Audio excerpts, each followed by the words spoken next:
Hello guys, तो स्वागत है आप सभी लोगों का एक बार फिर हमारे चैनल अब आपकी बारी में। आज जो कहानी आपको सुनाने जा रहा हूँ उस कहानी का नाम है डायन का मुंह, एक घटना ऐसी भी। अगर आप लोगों को मेरे द्वारा सुनाई गई कहानियाँ पसंद आती हैं तो प्लीज़ इस चैनल को सब्सक्राइब कीजिए ऐसी और भी कहानियाँ सुनने के लिए। तो अब बढ़ते हैं आज की कहानी की ओर। डायन का मुंह, एक घटना ऐसी भी। सुबह के 9 बज गए थे और आदित्य बहुत जल्दी कर रहा था अपने कॉलेज जाने की, क्योंकि आज उसे एडमिशन लेना था। आदित्य का कॉलेज मनाली से लगभग 30 या 35 किलोमीटर दूर था। मनाली की सुंदर हरी भरी वादियों और हरे जंगलों के बीच था कॉलेज। आज वहां बहुत भीड़ और लाइन पर लाइन लगी हुई थी, पर आदित्य बड़ी चैन की सांस लेते हुए बाहर आया, क्योंकि उसका एडमिशन हो गया था। फिर उसने सारा कॉलेज घूमा। सब कुछ आदित्य को बहुत अच्छा लग रहा था, सिवाय एक चीज के। कॉलेज के पीछे एक विशालकाय अजीबोगरीब पेड़ था। उसे आदित्य बड़ी गौर से देख रहा था। फिर उसे अनदेखा करके वह घर चला गया। एक हफ्ते बाद उसे उसकी बीएससी की क्लास शुरू होने वाली थी। आदित्य मनाली में अकेला रहता था। वो कुछ सामान अनपैक कर ही रहा था कि डोरबेल बजी। जी, आप कौन? आदित्य ने दरवाजा खोलते हुए कहा। मेरा नाम हिम है और ये आसी है। हम तुम्हारे क्लास में ही पढ़ते हैं। इधर से गुजर रहे थे तो सोचा तुमसे मिलते चलें। फिर तीनों ने काफी सारे बातें की तो आदित्य ने दोनों से उस पेड़ के बारे में पूछा। पेड़ का नाम सुनते ही हिम और आशी एक दूसरे को देखने लगे और उनके चेहरे पे डर उभर आया। वो आदित्य को घबराते हुए समझाने लगे कि वो कभी भी उस पेड़ के पास ना जाए, वो एक शापित पेड़ है। धीरे धीरे वो दोनों आदित्य के काफी अच्छे दोस्त बन चुके थे। आदित्य रोज अपने क्लास में बैठता और ध्यान से उस पेड़ की ओर देखता, पर पास जाने की हिम्मत नहीं होती, क्योंकि वह बड़ा विचित्र और भयानक लगता था। और वैसे भी हिम और गांव वालों से काफी बातें सुन चुका था कि इस पर किसी औरत की आत्मा रहती है। आदित्य वैसे तो बहुत मॉडर्न था, पर भूत प्रेत में उसका यकीन था। वो जानना चाहता था कि आखिर इसमें राज क्या है। कुछ दिन बाद एक शाम वह उस पेड़ के पास गया और उसके चारों ओर देखने लगा। कुछ देर तक जब वहां कोई नहीं दिखाई दिया तो उसने वहां पे कई आवाजें लगाई। कौन रहता है यहाँ पर? इस पेड़ पर अगर कोई रहता है तो वो सामने क्यों नहीं आता? और फिर वह चुप हो गया और बोला, अरे कोई नहीं है, सब ऐसी ही कहानियां बनाई गई हैं। यह कहकर वो पेड़ के पास बैठ गया। बैठे बैठे न जाने कब उसकी आंख लग गई। उसे ऐसा लग रहा था जैसे कोई उसके पास आ रहा हो धीरे धीरे। और फिर अचानक एक औरत सामने आ गई। उसे देखकर ऐसा लग रहा था जैसे कोई आदिवासी हो, और उसकी वो खौफनाक और प्यासी आंखें ऐसी थी जैसे सदियों से किसी की राह देख रही हो। आदित्य उसे देखकर बिल्कुल पत्थर की तरह हो गया, जिसकी सारी शारीरिक क्रियाएं बंद हो गई थी। वो चाह कर भी आंखें नहीं खोल पा रहा था। उस औरत ने आदित्य का हाथ पकड़ा और पेड़ के अंदर चली गई। आदित्य को कुछ समझ आता इससे पहले उसने देखा कि चारों तरफ उसी तरह के खौफनाक पेड़ थे और उन सभी पर कंकाल लटक रहे थे। तेज तेज से रोने की आवाजें आ रही थी और दूर तक कोई नहीं था। वह बहुत तेज चिल्लाया और यहां वहां भागने लगा, पर वो कितना भी भागता वापस उसी जगह आ जाता। जहां से भागना शुरू करता वो जोर जोर से चिल्लाने लगा, बचाओ बचाओ बचाओ। तभी आदित्य की आंखें खुल गई तो उसने देखा वो अभी भी उस पेड़ के नीचे लेटा है। उसने एक पल भी बिना गवाए वहां से तेजी से भागते हुए सीधा घर आ गया। तभी हिम और आशी उसके यहाँ आते हैं और बताते हैं कि कॉलेज में दिवाली फंक्शन है। लेकिन आदित्य को परेशान देखते हुए दोनों उसका कारण पूछते हैं, पर आदित्य उनकी बात टाल देता है। तीनों रात में पार्टी के लिए निकलते हैं और देर रात तक डांस करते हैं। पार्टी को वो तीनों काफी एंजॉय कर रहे थे और पार्टी खत्म होती है रात के 1 बजे। सब चले गए थे। आदित्य, हिम और आशी भी घर ही जा रहे थे, कि तभी आदित्य ने अचानक वही पेड़ कुछ दूर पर देखा जिसके पास वह औरत भी खड़ी थी। आदित्य चौंका और घबराकर बोला, अरे ये पेड़ तो वहां था, ये यहां क्या कर रहा है, यह कैसे? फिर वह बोल न सका। हेम और आसी घबरा गए और बोले, क्या हुआ, कहाँ है पेड़, कौन सा पेड़? आदित्य ने फिर उधर देखा। वह भौचक्का रहकर बोला, अरे वो पेड़ कहाँ गया? आदित्य का सर चकरा गया और वह बेहोश हो गया। होश आने पे देखा तो रात के 3 बज चुके थे और हेम उसी के पास सो रहा था। आदित्य ने हेम को उठाया और सारी बातें बताई। हेम ने उसे समझाया कि यार वह पेड़ बहुत खतरनाक है, उसके बारे में मत सोच और सो जा। मैंने गांव वालों से बहुत डरावनी कहानियां सुनी हैं उसके बारे में। चल मैं यहीं हूं, तेरे पास सो रहा हूं। फिर दोनों सो गए, लेकिन सपने में तो फिर वही आदित्य पेड़ के पास पहुंच गया जहां वह औरत गहनों से लदी हुई खुशी से नाच रही थी। उसके चारों ओर खून ही खून था जिसे वो बार बार अपने जिस्म पे लगाती। जैसे ही वह वहां पहुंचा वो औरत बोली, चला जा यहाँ से, और जिंदगी से प्यार करता है तो इस पेड़ के पास मत आया कर और इसका राज आज ही रहने दे, वरना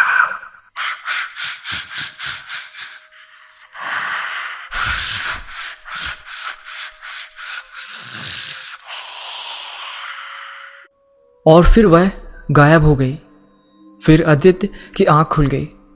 उसने देखा कि हिम उसके पास नहीं है तो वह और डरा। उसने सब जगह हिम को ढूंढा और आवाज भी दी, पर हिम का कोई जवाब नहीं मिला। अब वह समझ गया था वो औरत उसे नहीं छोड़ेगी। वह बहुत डर गया और उसने तेजी से दरवाजा बंद किया तो देखा उसका हाथ किसी के हाथ के ऊपर रखा था। उसने पीछे देखा तो हिम सो रहा था। उसने कहा, तुम कहाँ चले गए थे? मैं तो यहीं था, तुम सो जाओ, मुझे नींद आ रही है, कहकर हिम सो गया। और आदित्य को लग रहा था वह पागल हो जाएगा। 2 दिन से आदित्य घर में बंद था उस औरत के डर से जिसे वो जानता ही नहीं। लेकिन आज फिर आदित्य कॉलेज गया और छुट्टी के बाद गुस्से से लाल चला गया उस पेड़ के पास। वो गुस्से में पेड़ को हाथ और लात मारने लगा कि तभी एक लकड़ी का तख्ता सा खिसका और गड्ढा बन गया। उसने बड़ी आश्चर्य से गड्ढे में देखा तो एक लाल पोटली पड़ी हुई थी। उसने तुरंत उठाई। बहुत भारी होने के कारण उसे बाहर निकाल नहीं पाया तो वो वहीं बैठे बैठे खोलने लगा और जैसे ही पोटली खुली वह बिल्कुल हक्का बक्का रह गया। उसमें सोने चांदी की बहुत पुराने गहने रखे थे जो आज भी उतने ही चमक रहे थे।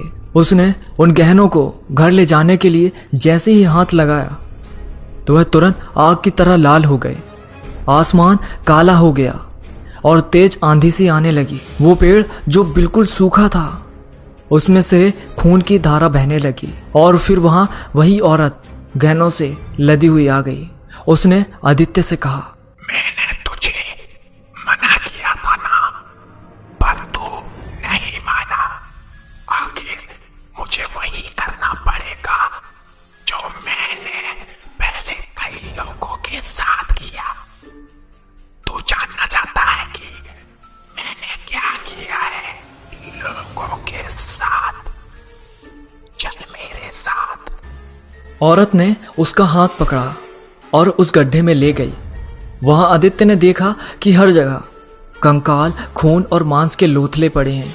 इधर उधर लाशें बिखरी पड़ी हैं जिनके ऊपर सांप, कीड़े मकोड़े रेंग रहे थे। वो हंसने लगी और बोली, यह सब तेरी तरह थे जो मेरा पेट जानना चाहते थे, पर मैंने इन्हें मारा नहीं। मैंने इन सब के साथ सुहाग रात मनाए। इससे मेरा सौंदर्य निखरता है और फिर सबका खून पिया जिससे मैं और ताकतवर होती हूँ। और फिर मैं इनके खून से नहाती हूँ जिसके मेरी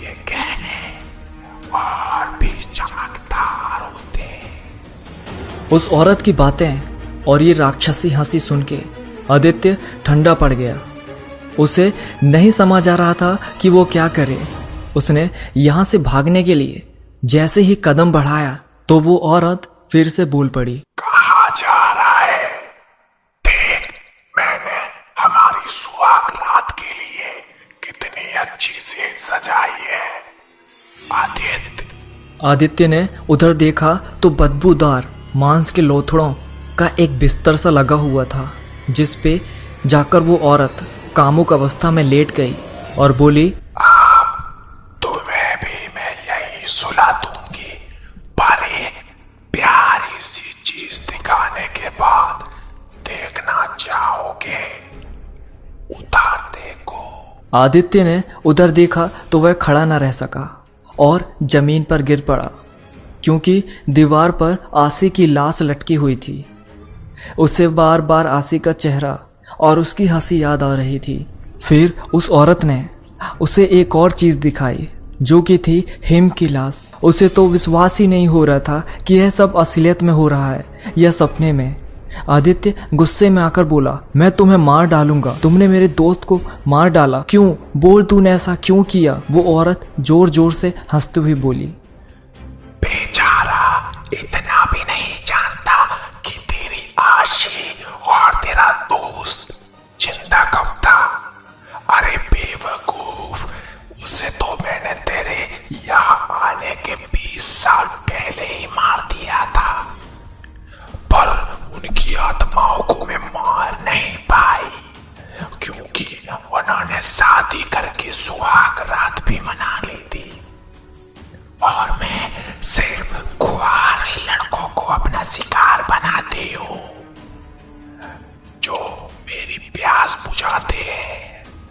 तेरे दोस्तों ने इस पेड़ के पास आने के लिए मना किया था ना, वो उनकी आत्माएं थी, लेकिन मैं तुझे कैसे जाने देती?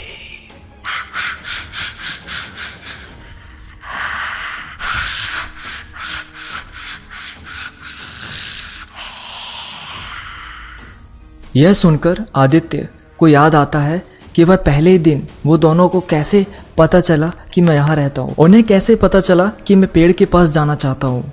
जब मैं आसी से पेड़ के पास जाने को कहता तो आसी गुस्सा हो जाती थी। और उस दिन हिम रात को कहाँ गायब हो गया था?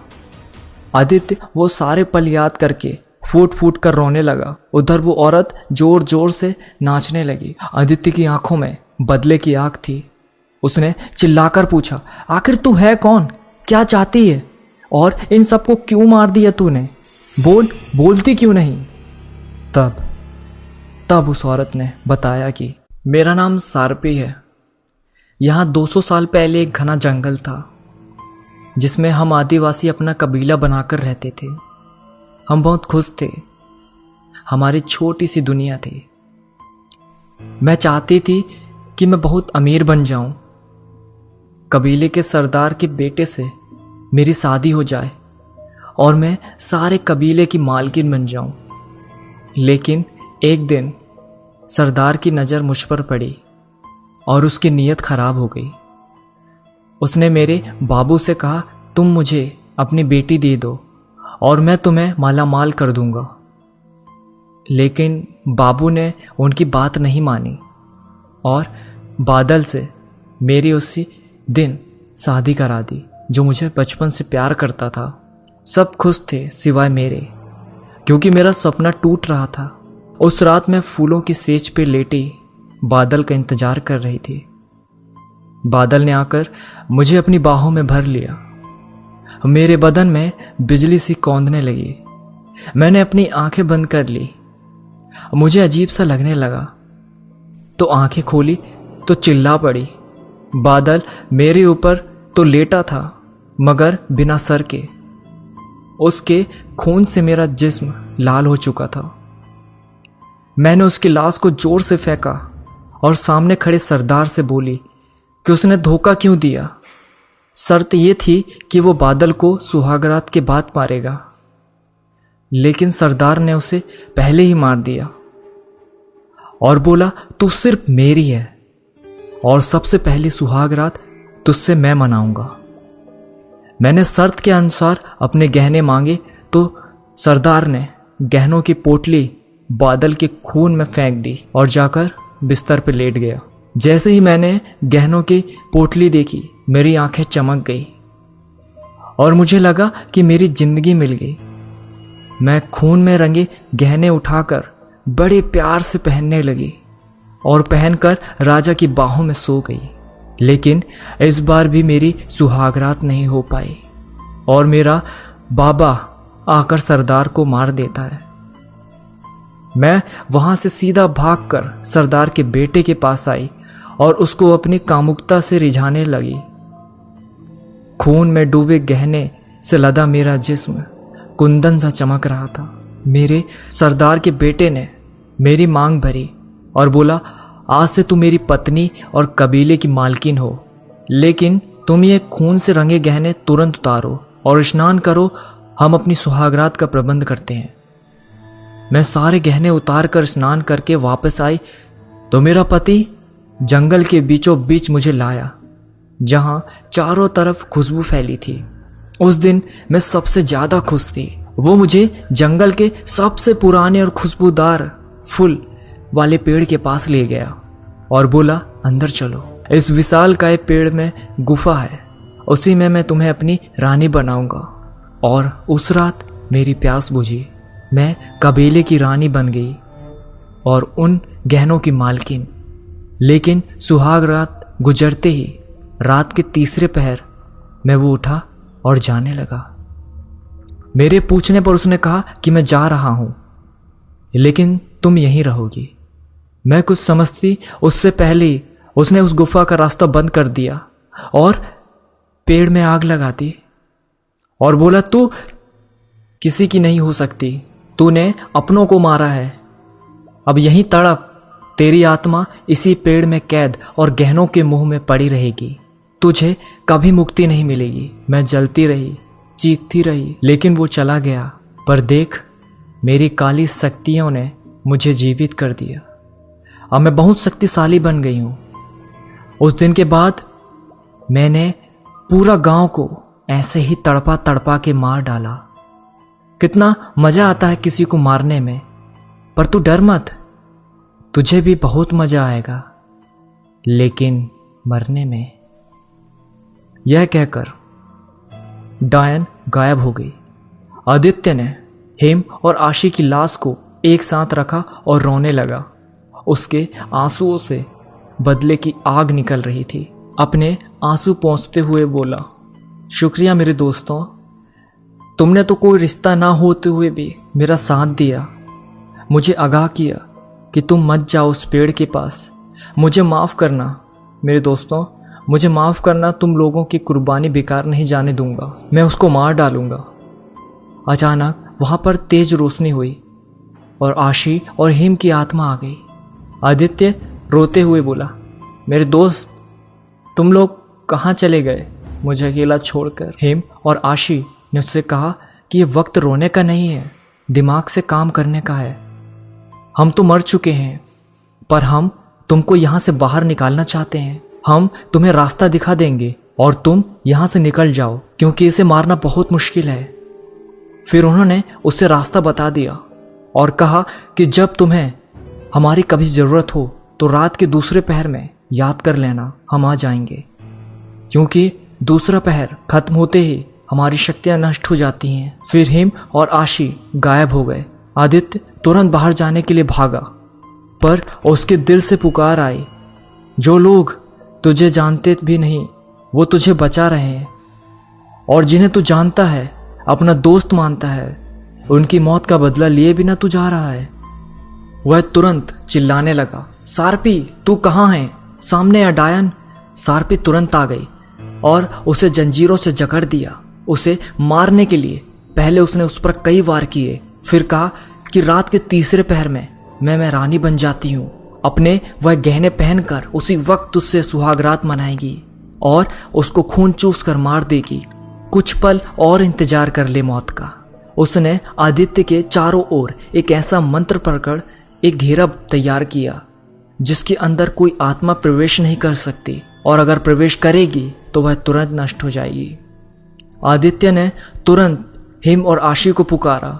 हिम और आशी तुरंत प्रकट हो गए और आदित्य ने उन्हें रोका कि तुम लोग इस घेरे के अंदर मत आना, वरना तुम नष्ट हो जाओगे। उसने उन आत्माओं से पूछा कि सार्पी को कैसे खत्म किया जा सकता है। तो हिम ने बताया कि सारी रात के तीसरे पहर में वह एक आम औरत की तरह हो जाती है। उसकी शक्तियां उस समय नष्ट हो जाती हैं और इसी समय वह अपने सारे गहने पहनती है और सुहागरात मनाती है। अगर उसी समय उसे पेड़ के साथ जला दिया जाए तो शायद उसे मारा जा सकता है, पर इसके लिए तुम्हें किसी शक्ति की जरूरत होगी जो सिर्फ आशी तुम्हें दे सकती है, क्योंकि वह औरत है। पर इसके लिए हमें हमेशा के लिए जानना पड़ेगा। आदित्य ने तुरंत ही दोस्तों को मना कर दिया, पर हिम और आशी ने कहा जल्दी करो, हमारा वक्त खत्म हो रहा है। तभी वहां शार्पी आ जाती है और सब पर वार करना शुरू कर देती है। पूरे शहर में शुरू होने से पहले कुछ पल बाकी थे। आदित्य उनको मना करता रहा। तीसरा पहर शुरू हो चुका था। हिम और आशी ने जैसे ही दोनों घेरे के अंदर कदम रखा तो दोनों एक में ही मिल गए और वहां पर इतनी तेज रोशनी हुई कि कुछ भी देख पाना मुश्किल हो गया। फिर एक रोशनी की धार आकर तेजी से आदित्य के शरीर में प्रवेश कर गई और तुरंत आग बुझ गई। तभी सार्पी बौखलाकर आदित्य के पास आकर उसे मारने लगी। अब सार्पी कुछ देर के लिए डायन से साधारण स्त्री बन गई। उसे पता था कि वह कमजोर है। उसने जल्दी से गहने पहने और आदित्य को सेज पे ले जाने लगी। लेकिन अब आदित्य के पास हिम और आशी की शक्तियां थी। वह बहुत चिल्लाई और हाथ पैर पटकने लगी। उसे समझ में नहीं आ रहा था कि वह क्या करे। तभी आदित्य बोला, अब तेरा खेल खत्म। उसने कुछ मंत्र पढ़े और पेड़ में आग लग गई। शार्पी बहुत चिल्लाई। देखते ही देखते सब कुछ जल गया। तभी फिर से हिम और आशी की आत्मा आ गई और धन्यवाद कहकर आसमान में कहीं गायब हो गई। अब उनकी आत्माएं मुक्त हो चुकी थी। डायन शार्पी और वो भयानक पेड़ दोनों खत्म हो चुके थे। ठीक 1 महीने बाद वहां पर एक मंदिर बनाया गया जिसका नाम था हिमांशी मंदिर, जो इस जगह की सुरक्षा करता है। तो गाइस, आशा करता हूँ आज की कहानी आपको पसंद आई होगी।